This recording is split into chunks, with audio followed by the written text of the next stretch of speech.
Hello friends, welcome to teachers maker. मैं उजाला सिंह लेके आई हूँ आपके सामने सीडीपी के 20 मोस्ट इंपॉर्टेंट क्वेश्चंस जो कि सीटेट एंड केवीएस एग्जाम्स के लिए बहुत ही ज़्यादा जरूरी है। तो चलिए स्टार्ट करते हैं आज का सेशन। हमारा फर्स्ट क्वेश्चन है, कक्षा 1 में बच्चों में भाषा कौशल का विकास किस क्रम में होना चाहिए। कभी भी बच्चे भाषा सीखते हैं तो उसका एक क्रम होता है। जैसे कि हमने हिंदी भाषा सीखा है या कोई भी किसी भाषा को सीखता है तो उसका एक क्रम होता है। वो क्रम मैं आपको एक निमोनिक्स बता देती हूँ। LSRW होता है। L फॉर होता है लिसनिंग। लिसनिंग मीन्स सुनना।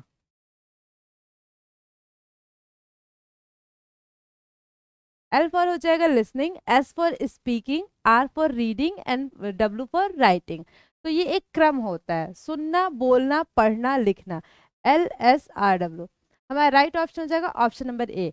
पहले बच्चे क्या करते हैं? पहले बच्चे सुनते हैं। अगर हम, ऐसा नहीं है कि हमें भाषा बोलने से पहले ग्रामर सिखाया गया हो या फिर हमें लिखने के लिए दिया गया हो, नहीं। हम कुछ पढ़ना नहीं जानते हैं लेकिन फिर भी हम अपनी भाषा बोल लेते हैं। कैसे? हमारे आसपास का जो माहौल है वहां हम सुनते हैं, लोग क्या बोल रहे हैं इसे हम सुनते हैं। तो ये हो गया सुनना। उसके बाद हम बोलने की कोशिश करते हैं, ये हो गया बोलना। फिर क्या करते हैं? हम पढ़ते हैं, बुक्स वगैरह क्या करते हैं? पढ़ते हैं। पहले हम लिखना नहीं सीखते हैं, पहले हम पढ़ना सीखते हैं। उसके बाद हम क्या करते हैं? लिखते हैं। ये एक क्रम होता है किसी भी भाषा को सीखने का। सही क्रम यही होता है। ऐसा नहीं है आप पहले लिखना स्टार्ट कर देंगे फिर पढ़ेंगे और फिर बोलना स्टार्ट करेंगे। जैसे कि लोग इंग्लिश बोलना अगर चाहते हैं कि हाँ मैं इंग्लिश बोलना सीखूं, तो वो क्या करते हैं? पहले ही चाहते हैं कि मैं बोलने लगूं। नहीं, पहले हमें उसको बहुत ही ज़्यादा सुनना पड़ता है। पहला स्टेप ही क्या होता है किसी भी भाषा को सीखने का? पहला स्टेप होता है सुनना। पहले हमें हर टाइम 2400 घंटे उसे सुनना पड़ता है, उसके बाद हम क्या करते हैं? बोल पाते हैं। तो किसी भी भाषा को सीखने का सही क्रम क्या होता है?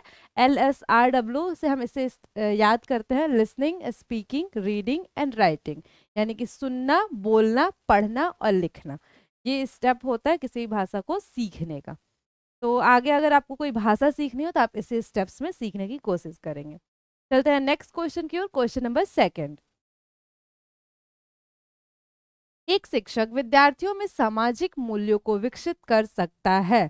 विद्यार्थियों में अगर हमें सोशल वैल्यूज डेवलप करने हैं, विद्यार्थियों को हमें ये बताना है कि हमें सोशल वैल्यूज क्या होते हैं, सोशल वैल्यूज कैसे बिहेव करना है हमें सोसाइटी में, तो हम क्या करेंगे विद्यार्थियों के साथ? अनुशासन की अनुभूति को विकसित कर, आदर्श रूप से बर्ताव कर, महान व्यक्तियों के बारे में बोलकर, उन्हें अच्छी कहानियां सुनाकर। ये सारे ही ऑप्शन सही है लेकिन हमें क्या करना है? इसमें से बेस्ट ऑप्शन चूज करना है। उन्हें अच्छी कहानियां सुनाकर हमें उनमें सोशल वैल्यूज लाना है, यानी कि सामाजिक मूल्य डेवलप करना है। तो हम क्या करेंगे? उन्हें अच्छी अच्छी कहानियां सुनाएंगे, बड़े बड़े लोगों की, अच्छे अच्छे लोग जैसे महात्मा गांधी की या फिर और भी नेता लोग हैं, तो उनकी कहानियां सुनाएंगे। या फिर महान व्यक्तियों के बारे में बोलकर, यही बात हुआ, हम उन्हें महान व्यक्तियों के बारे में बताएंगे। आदर्श रूप से बर्ताव कर या अनुशासन की अनुभूति को विकसित कर। हम उनमें अनुशासन मीन्स की कहेंगे कि अनुशासित बिहेव करो, आप अनुशासन के साथ रहो। ऐसा करके हम उनमें सोशल मूल्य डेवलप कर सकते हैं, सामाजिक मूल्य। या फिर आदर्श रूप से बर्ताव कर। तो इसका जो बेस्ट ऑप्शन होगा हमारा, ये होगा ऑप्शन नंबर बी। क्यों? क्योंकि जो स्टूडेंट है, कोई भी विद्यार्थी है, वो अपने टीचर को देखता है 24 घंटे। वो जिस समाज में रहता है वहाँ वो किससे सीखता है? टीचर से ही सीखता है। तो टीचर, ऐसा हुआ कि आपको कहानियां सुना दिया आपके सामने आकर कि ये बहुत ही महान व्यक्ति थे, महात्मा गांधी बहुत महान व्यक्ति थे, उन्होंने ये किया वो किया, और खुद जाके किसी भी टीचर्स के साथ बदतमीजी से बात कर रहे हैं या फिर कैसे भी बिहेव कर रहे हैं, तो क्या होगा? बच्चा क्या उनके बोले हुए बातों को नहीं सीखेगा, बच्चा उनको देख कर सीखेगा। तो हमें क्या करना चाहिए? एज अ टीचर हमें क्या करना चाहिए? आदर्श तरीके से बर्ताव करना चाहिए। हर एक टाइम हमें क्या करना चाहिए? अच्छे से बिहेव कर, चाहे हम क्लास में हो या ना हो, क्योंकि बच्चे हर जगह आपको देखते हैं। हमें स्कूल में अच्छे से बिहेव करना चाहिए। टीचर की ये रिस्पॉन्सिबिलिटी है कि वो स्कूल में अच्छे से बिहेव करे, क्योंकि बच्चा टीचर के हर एक चीज को नोटिस करता है, हर एक चीज को देखता है और उससे सीखता है। तो कभी भी सामाजिक मूल्य डेवलप करने के लिए बच्चे में हमें क्या करना चाहिए? आदर्श रूप से बर्ताव करना चाहिए। एक टीचर को अच्छे से बर्ताव करना चाहिए, क्योंकि बच्चा कुछ भी उनको देख के सीख सकता है, कुछ भी कैच कर सकता है टीचर से चीजें। तो हमारा राइट ऑप्शन हो जाएगा ऑप्शन नंबर बी। चलते हैं नेक्स्ट क्वेश्चन की ओर, क्वेश्चन नंबर थर्ड। शिक्षार्थी व्यक्तिक भिन्न प्रदर्शित करते हैं, व्यक्तिगत भिन्नता होगा वहां। अतः शिक्षक को हर एक शिक्षार्थी में व्यक्तिगत भिन्नता होती है, मीन्स कि हर एक चाइल्ड, हर एक इंसान एक दूसरे से अलग होता है, इसे हम व्यक्तिगत भिन्नता कहते हैं, इंडिविजुअल डिफरेंस कहते हैं। हर एक बच्चा एक दूसरे बच्चे से अलग होता है। तो हमें एक शिक्षक को क्या करना चाहिए ऐसे टाइम पे? अधिगम की एक समान गति पर बल देना चाहिए, कठोर अनुशासन सुनिश्चित करना चाहिए, परीक्षाओं की संख्या बढ़ा देनी चाहिए, सीखने की विविध अनुभवों को उपलब्ध कराना चाहिए। तो अधिगम की एक समान गति पर बल देना चाहिए। हर एक बच्चा अलग है, हर एक बच्चे की सीखने की गति अलग है, हर एक बच्चा अलग तरीके से सीखता है। कोई बच्चा लिख कर जल्दी याद कर सकता है, कोई बच्चा पढ़ कर जल्दी याद कर सकता है। ऐसा होता है, हर एक बच्चे में इंडिविजुअल डिफरेंस होते हैं। तो सबकी गति एक समान तो नहीं हो सकती सीखने की, तो हमारा ये ऑप्शन क्या हो जाएगा? गलत हो जाएगा। कठोर अनुशासन सुनिश्चित करना चाहिए, ये ऑप्शन तो बिल्कुल गलत है। कभी भी हमें अनुशासन कठोर नहीं रखना चाहिए, हमें हमारे क्लासरूम को क्या करना चाहिए? डेमोक्रेटिक रखना चाहिए, फ्लेक्सिबल रखना चाहिए, हर एक बच्चे को बोलने का मौका मिलना चाहिए। कभी भी टीचर को एक कठोर रवैया नहीं अपनाना चाहिए, ना ही वहाँ का अनुशासन कठोर होना चाहिए। परीक्षाओं की संख्या बढ़ा देनी चाहिए, परीक्षाओं की संख्या बढ़ा देने से व्यक्तिगत भिन्नता पर कोई असर नहीं पड़ेगा, इसलिए ये ऑप्शन भी हमारा गलत हो गया। हमारा जो बेस्ट ऑप्शन होगा वो क्या है?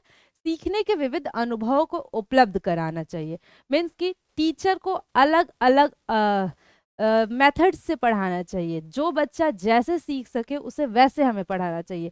कोई बच्चा खेल विधि से सीखता है, कोई बच्चा कहानी के रूप में सीखता है, तो हमें हर एक एग्जाम्पल, हर एक तरीका अपनाना चाहिए। क्यों? क्योंकि हर बच्चे अलग अलग तरीके के हैं। तो हमारा राइट ऑप्शन हो जाएगा ऑप्शन नंबर डी। टीचर को क्या करना चाहिए? अलग अलग विविध अनुभवों को उपलब्ध कराना चाहिए, सीखने के अलग अलग अनुभव को उपलब्ध कराना चाहिए बच्चों के लिए। चलते हैं नेक्स्ट क्वेश्चन की ओर, क्वेश्चन नंबर 4।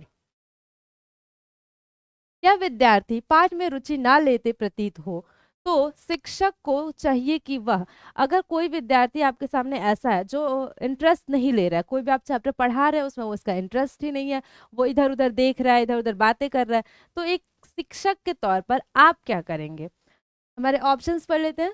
शिक्षक विधि बदल देने, शिक्षण विधि बदल दे, मीन्स कि हमें अपने पढ़ाने के तरीके को बदल देना चाहिए। दृश्य श्रवण सामग्री का प्रयोग में लाकर पाठ को रुचिकर बनाएं, कक्षा से चले जाएं या कक्षा में कोई अन्य कार्य प्रारंभ करा दें। हमें जो सिलेबस हमें दिया गया है वो सिलेबस तो हमें कंप्लीट कराना ही है, चाहे कैसे भी कराना हो। तो हम कक्षा में अन्य कार्य प्रारंभ करा के अपने सिलेबस को डिले नहीं कर सकते हैं। हम कक्षा में जो पढ़ा रहे हैं वही पढ़ाएंगे, हम उसके अलावा और कुछ नहीं करवाएंगे। हमारा ये ऑप्शन गलत हो जाएगा। कक्षा से चले जाएं, अगर टीचर ही कक्षा से चला जाएगा तो फिर सारे ही बच्चे डिस्टर्ब हो जाएंगे। बच्चे पढ़ने आते हैं, फिर पढ़ेंगे क्या अगर टीचर क्लास में नहीं रहेगा? तो हमारा ये ऑप्शन भी गलत हो गया। शिक्षण विधि बदल दे, ये ऑप्शन थोड़ा सा सही लग रहा है, लेकिन हमें बेस्ट ऑप्शन चुनना है। तो हमारा ऑप्शन होगा दृश्य श्रवण सामग्री का प्रयोग मिलाकर पाठ को रुचिकर बनाए। हम शिक्षण विधि बदल देंगे, लेकिन क्या भरोसा कि वो विधि उस विधि से बच्चे को रुचि आ जाए, इंटरेस्ट आ जाए।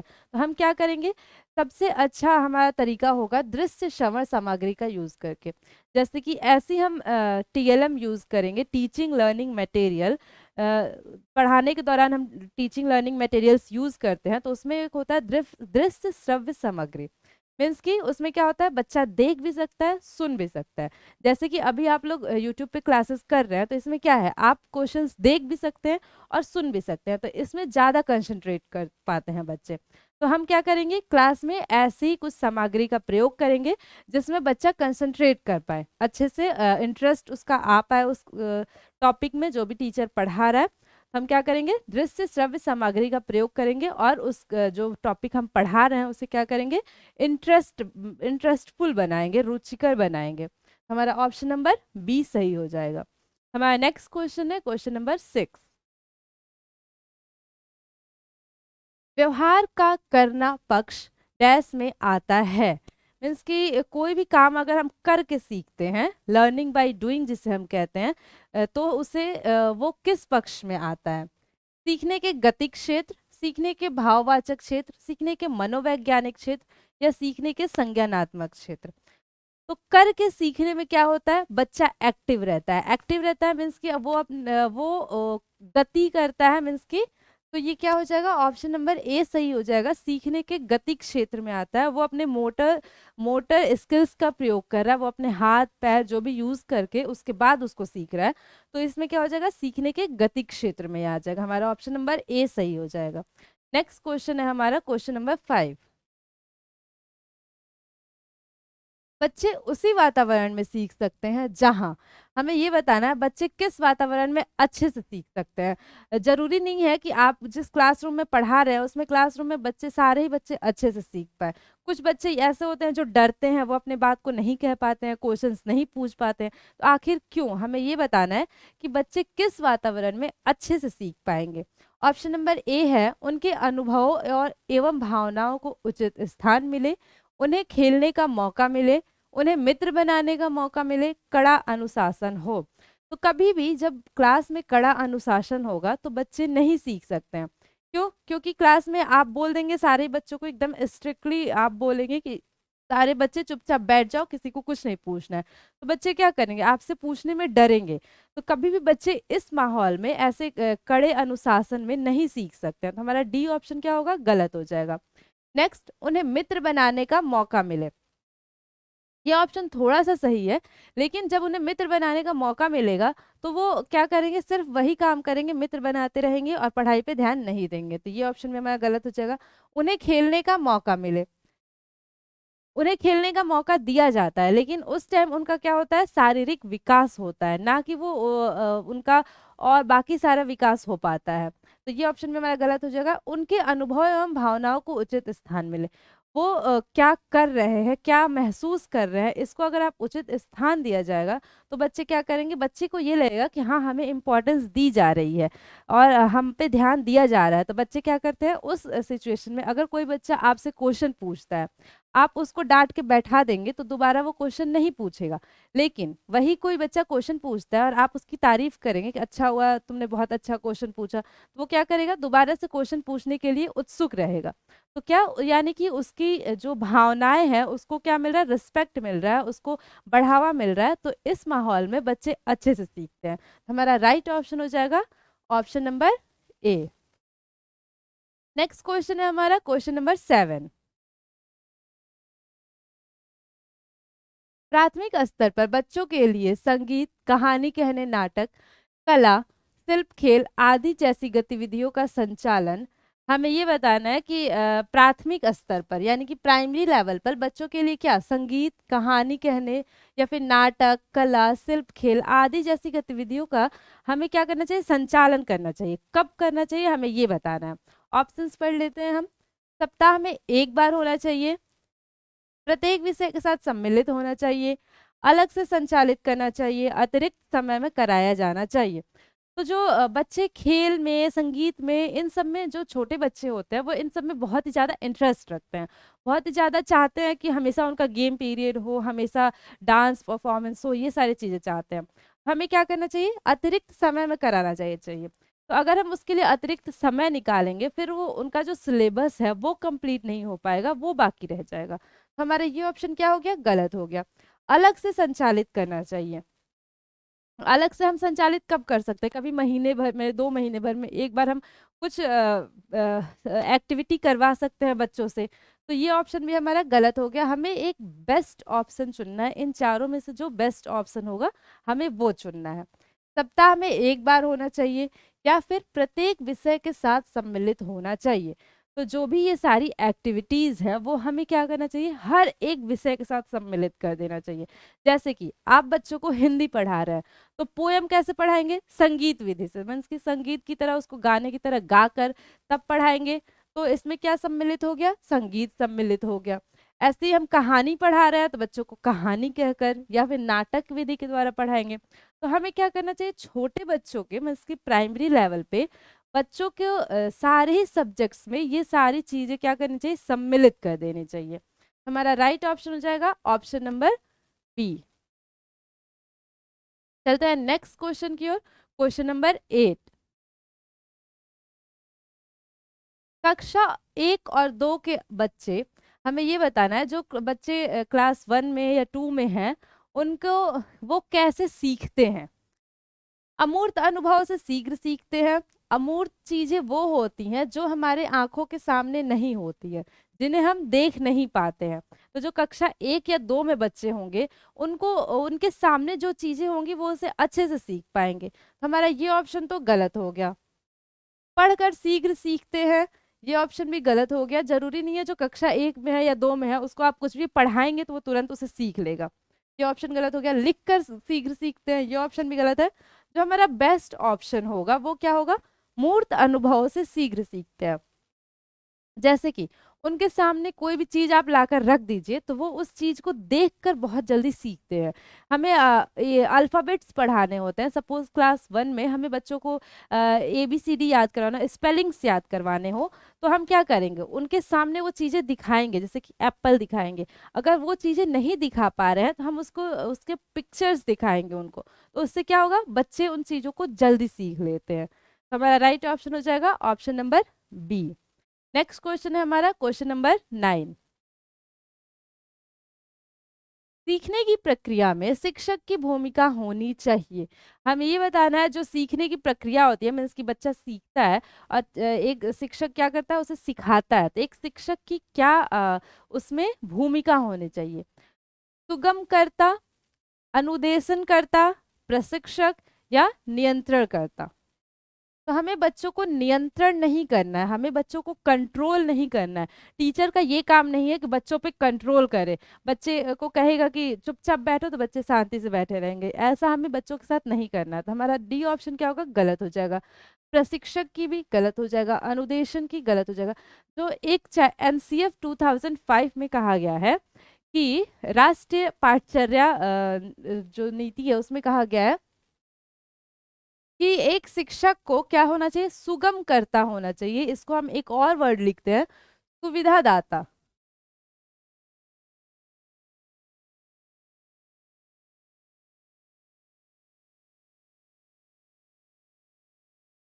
हमें क्या करना चाहिए, बच्चों को सुविधा प्रदान करवाने चाहिए। जो भी हमारे पास जो हम पढ़ा रहे हैं वो कैसे सुविधा प्रदान करनी चाहिए उनको। सुगमकर्ता का, एक शिक्षक का क्या भूमिका होती है, सुगमकर्ता का या सुविधादाता का भूमिका होता है, फैसिलिटेटर जिसे हम इंग्लिश में कहते हैं।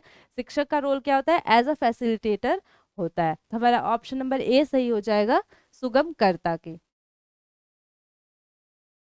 Next question, question number 10। एक बालक की मानसिक आयु 12 वर्ष और शारीरिक आयु 10 वर्ष है, उसका बुद्धि लब्धांक होगा। हमें क्या निकालना है, इंटेलिजेंस कोसेंट निकालना है कि बच्चे का IQ लेवल कितना है।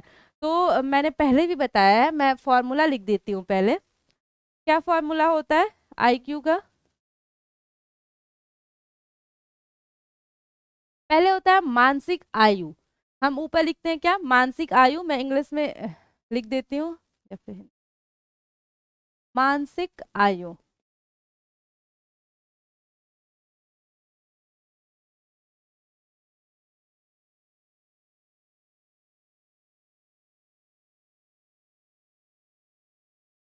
बट्टे में क्या होता है, वास्तविक आयु या शारीरिक आयु, जो भी रियल एज होती है बच्चे की वो होता है। तो शारीरिक आयु भी हम बोलते हैं या फिर हम वास्तविक आयु भी बोलते हैं।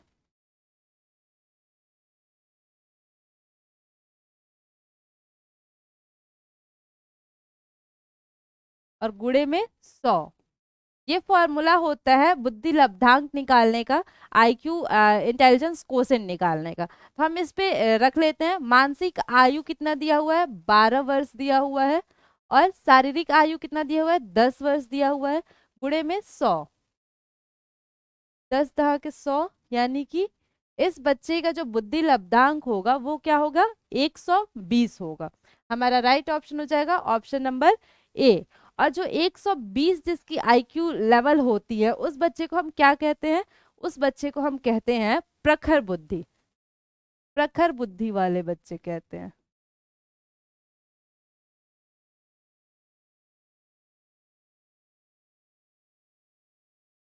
हम इसे सुपीरियर इंग्लिश में कहते हैं। जो सामान्य बालक मीन्स की एवरेज जो आईक्यू लेवल होती है लोगों की, वो कितनी होती है? 90 से 110 के बीच में होती है। तो ये जो 100 हो जाएगा, 100 बुद्धि लब्धि वाले को हम क्या कहेंगे? इसे हम सामान्य बुद्धि कहेंगे। ऐसे ही इस 22 वाले को क्या कहेंगे? जिसकी बुद्धि लब्धि 25 से कम होती है उसे हम क्या कहते हैं? इडियट हम इंग्लिश में कहते हैं, या फिर जड़ बुद्धि कहते हैं।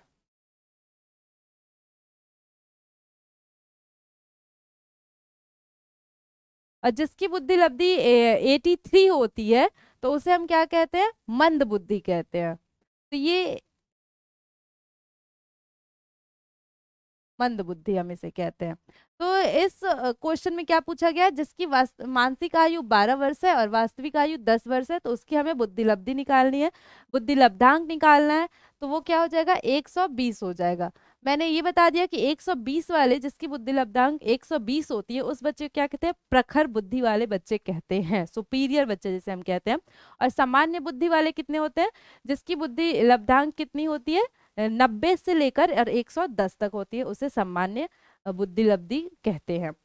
तो हमारा इस क्वेश्चन का आंसर हो जाएगा ऑप्शन नंबर ए, 120। नेक्स्ट क्वेश्चन है हमारा क्वेश्चन नंबर 11। शिक्षा के संदर्भ में समाजीकरण से तात्पर्य है, हमें ये बताना है कि शिक्षा के संदर्भ में समाजीकरण क्या होता है, सोशलाइजेशन जिसे हम कहते हैं वो क्या होता है। सामाजिक वातावरण में अनुकूलन और समायोजन, सामाजिक मानदंडों का सदैव अनुपालन करना, अपने सामाजिक मानदंड बनाना, समाज में बड़ों का सम्मान करना।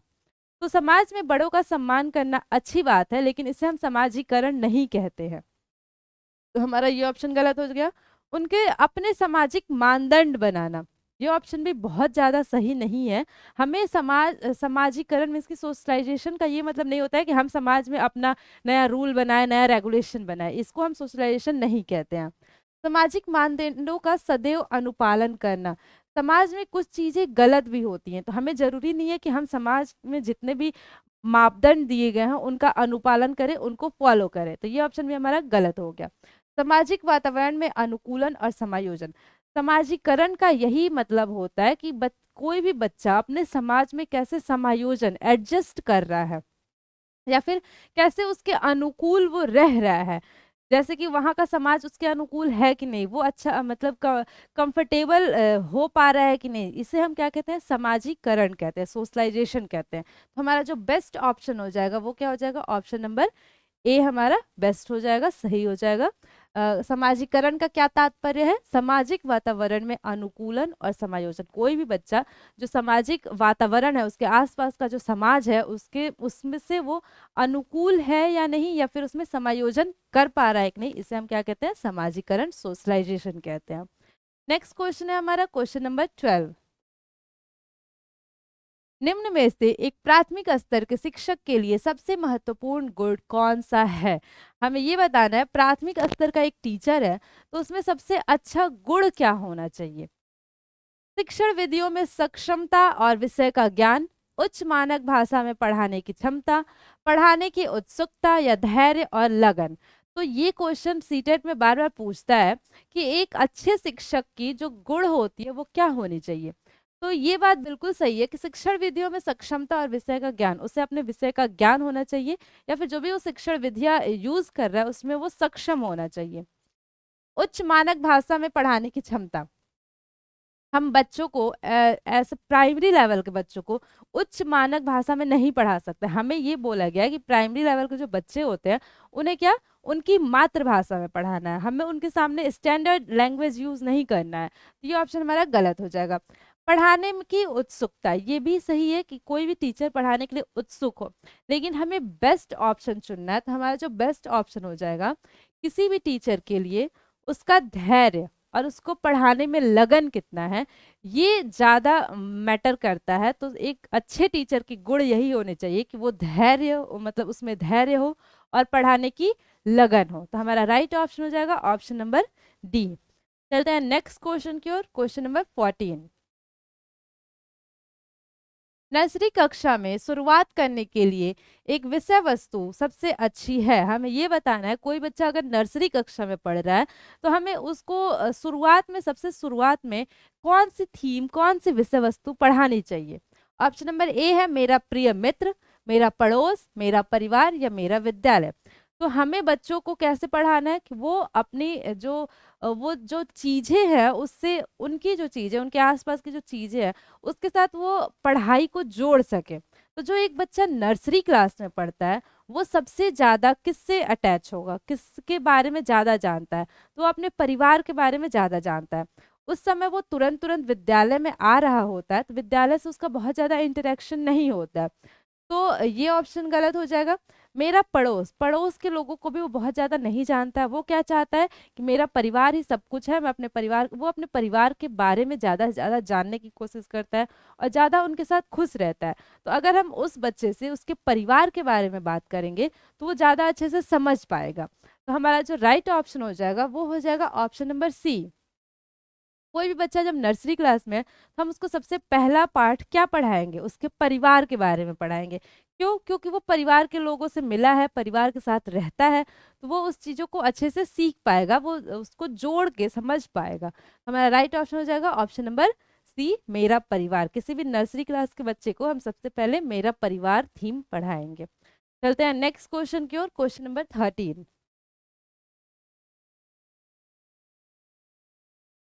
12 के बाद 14 है।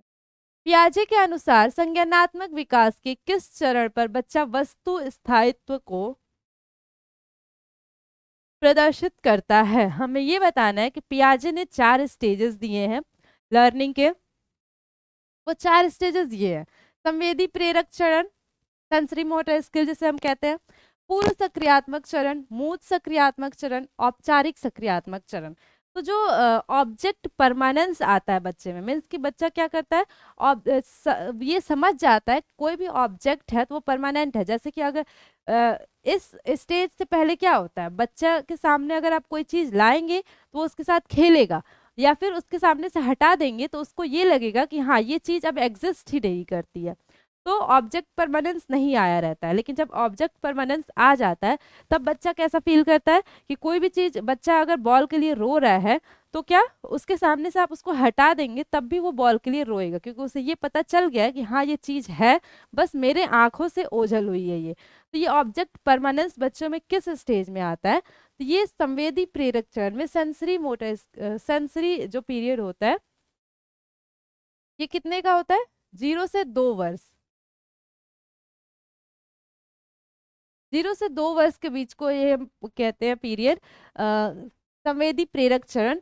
और जब 2 वर्ष में आते आते बच्चा, मीन्स कि 0 से 2 वर्ष के बीच में, यानी कि जब 2 वर्ष का होने लगता है बच्चा, तब लास्ट स्टेज पे क्या होता है, ऑब्जेक्ट परमानेंस बच्चे में आ जाती है। हमारा राइट ऑप्शन हो जाएगा option number A. Next question, सस्वर वाचन का मुख्य उद्देश्य है। सस्वर वाचन मीन्स क्या होता है, खुद के स्वर में पढ़ना, मीन्स कि किसी भी चीज को बोल बोल कर पढ़ना। तो सस्वर वाचन का उद्देश्य क्या होता है, आखिर इसको क्यों ऐसे हम सस्वर वाचन किसी भी बच्चे से हम क्यों करवाते हैं। पढ़ने में आनंद की अनुभूति करना। तो जब बच्चा आनंद की अनुभूति करता है तो वो क्या करता है, वो मन में पढ़ता है, किसी भी चीज को बोल बोल के नहीं पढ़ता है। बच्चों की पढ़ने संबंधी झिझक को समाप्त करना। बोल बोल कर पढ़ना, तो बोल बोल कर पढ़ना तो सस्वर वाचन ही होता है, इसका उद्देश्य नहीं है। द्रुत गति से वाचन करना, मीन्स की तेज गति से वाचन करना। तो जो इसका राइट ऑप्शन होगा, बेस्ट ऑप्शन हमारा क्या होगा, बच्चों की पढ़ने संबंधी झिझक को समाप्त करना। बच्चे क्या करते हैं, बोल बोल के पढ़ने में झिझकते हैं कि पता नहीं मैं सही पढ़ पाऊंगा कि नहीं, गलत हो जाएगा। तो हम सस्वर वाचन बच्चों से क्यों करवाते हैं, ताकि उनकी ये जो झिझक है वो क्या हो जाए, कम हो जाए या फिर खत्म हो जाए। तो हमारा राइट ऑप्शन हो जाएगा ऑप्शन नंबर बी। चलते हैं नेक्स्ट क्वेश्चन की ओर, क्वेश्चन नंबर 16। भाषा शिक्षण का आदर्श वातावरण है। विद्यार्थियों को अभिव्यक्ति की पूरी आजादी, भाषागत शुद्धता पर बल, अध्यापक का एकलाप, श्रव्य दृश्य सामग्री का प्रचुर उपयोग। तो भाषा शिक्षण बच्चे कब कर पाएंगे, उनको कैसा वातावरण मिलेगा, कैसा एनवायरनमेंट मिलेगा, तब वो भाषा मीन्स की अच्छे से सीख पाएंगे। तो श्रव्य दृश्य सामग्री का उपयोग हम करेंगे तो उसमें बच्चे भाषा कहाँ से सीख पा रहे हैं। भाषा सिखाने के लिए बच्चों को क्या करना चाहिए, हमें उनको बुलवाना चाहिए कि वो खुद से बोले चीजों को। तो ये ऑप्शन हमारा गलत हो गया। अध्यापक का एकालाप, अगर अध्यापक अकेले ही बातें करेगा तो बच्चे कहाँ से भाषा सीखेंगे। उससे तो अध्यापक की भाषा जो है वो ठीक हो रही है, और अध्यापक को तो भाषा आती है, अध्यापक को तो सीखने की जरूरत नहीं है। हमें बच्चों को भाषा सिखाना है तो हमें क्या करना पड़ेगा, बच्चों से कहना पड़ेगा कि तुम बोलो, तब वो जाके भाषा सीख पाएंगे।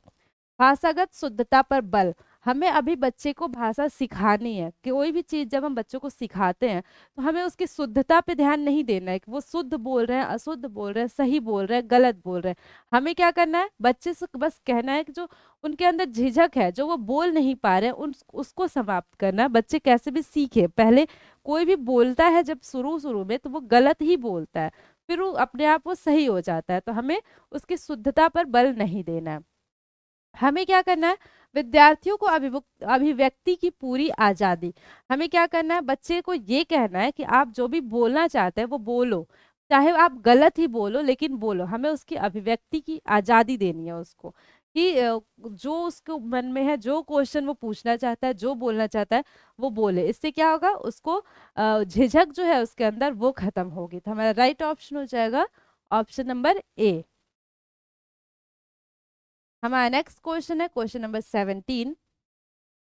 बच्चे किस प्रकार से सीखते हैं, नीचे दिए गए कथनों में से कौन सा इस प्रश्न के विषय में सही नहीं है। हमें क्वेश्चन को ध्यान से पढ़ना है। इसमें गलत पूछा गया, मीन्स कि कौन सा सही नहीं है ये पूछा गया है। बच्चे केवल कक्षा में सीखते हैं, बच्चे सीखते हैं क्योंकि वो स्वाभाविक रूप से प्रेरित होते हैं। तो ये ऑप्शन तो सही है। बच्चे कैसे सीखते हैं, जब वो अंदर से प्रेरित हो सीखने के लिए तत्पर हो, तब बच्चे अच्छे से सीखते हैं। तो हमें ये बताना है बच्चे कब सीखते हैं, इसमें से कौन सा आंसर गलत है। तो ये तो सही हो गया। अनेक बच्चे अनेकों प्रकार से सीखते हैं, ये ऑप्शन भी सही है। बच्चे अ, अनुभव विधि द्वारा भी सीखते हैं, लर्निंग बाय डूइंग करके भी सीखते हैं, अलग अलग विधियों द्वारा सीखते हैं। तो हमारा बी ऑप्शन भी गलत हो जाएगा।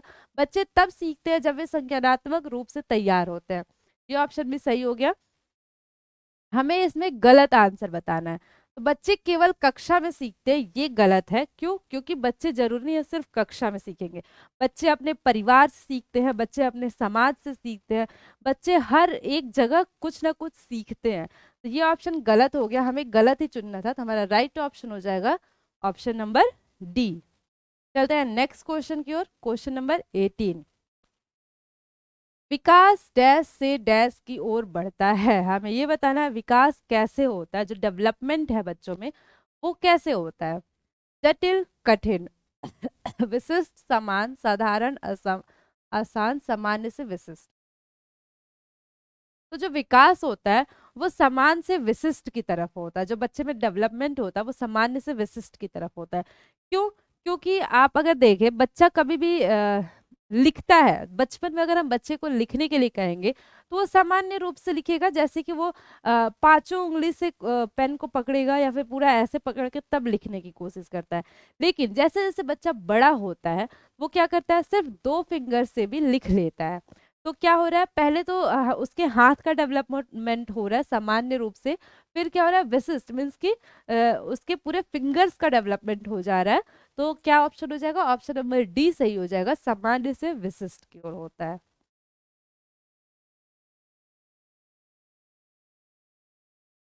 नेक्स्ट क्वेश्चन है हमारा।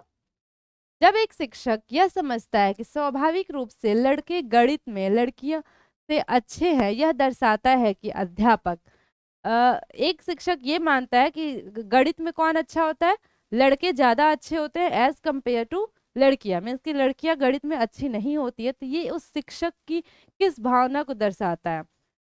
लिंग पक्षपाती, शिक्षाप्रद, सही दृष्टिकोण वाला, नीतिपरक।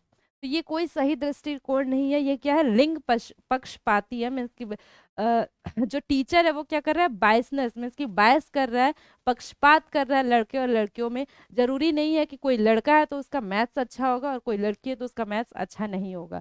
इसे हम क्या कहते हैं, जेंडर स्टीरियोटाइप कहते हैं। तो ये शिक्षक क्या दर्शा रहा है, लिंग जेंडर पक्षपाती को दर्शा रहा है, जेंडर बायसनेस को दर्शा रहा है। तो हमारा राइट ऑप्शन हो जाएगा option number A. Next question है हमारा, समावेशी शिक्षा मानती है कि हमें डैश के अनुरूप बदलना चाहिए। समावेशी शिक्षा क्या होता है? इंक्लूसिव एजुकेशन, जिसमें क्या होता है, हमें हर एक बच्चे को, चाहे वो सामान्य बच्चा हो या असामान्य बच्चा हो, हमको अपने स्कूल में उसको एडमिशन देना है। सभी के लिए शिक्षा इसका स्लोगन है। तो हमें क्या करना चाहिए? समावेशी शिक्षा में व्यवस्था को बच्चे के अनुसार बदलना चाहिए, या फिर परिवेश को परिवार के अनुसार बदलना चाहिए, या बच्चे को परिवेश के अनुसार बदलना चाहिए, या बच्चे को व्यवस्था के अनुसार बदलना चाहिए। तो जो समावेशी शिक्षा होता है उसमें हमें क्या करना है? अपने व्यवस्था को बदलना है। किसके अनुसार? बच्चे के अनुसार। जिस तरह के बच्चे हैं हमें अपनी व्यवस्था को वैसा करना है। तो हमारा राइट ऑप्शन हो जाएगा ऑप्शन नंबर ए। हमें अपने व्यवस्था को बदलना है। जैसे कि अगर कोई बच्चा सीढ़ियों से नहीं चल पा रहा है, मीन्स कि वो दिव्यांग है, उसके पैरों में प्रॉब्लम है, तो हमें क्या करना है? अपने स्कूल में रैंप बनवाना है। हमें ये नहीं कि हम उस बच्चे को बदल दें, नहीं, हमें उस बच्चे को किसी और स्कूल में नहीं भेजना है, किसी स्पेशल स्कूल में स्पेशल एजुकेशन के लिए नहीं भेजना है। हमें अपने स्कूल की व्यवस्था को चेंज करना है ताकि उस बच्चे को कोई प्रॉब्लम ना हो। हमें क्या, समावेशी शिक्षा में हमें क्या करना होता है? व्यवस्था को बदलना होता है अपने स्कूल की, किसके अनुसार? बच्चे के अनुसार। हमारा राइट ऑप्शन हो जाएगा ऑप्शन नंबर ए। तो 20 क्वेश्चंस हमारे यहीं खत्म होते हैं। आज का सेशन हमारा यहीं खत्म होता है। आप अपने स्कोर कमेंट सेक्शन में जरूर शेयर करिएगा कि आपके 20 में से कितने मार्क्स आए। अगर वीडियो अच्छी लगे तो वीडियो को लाइक करके चैनल को सब्सक्राइब कर दीजिएगा। Thank you for watching.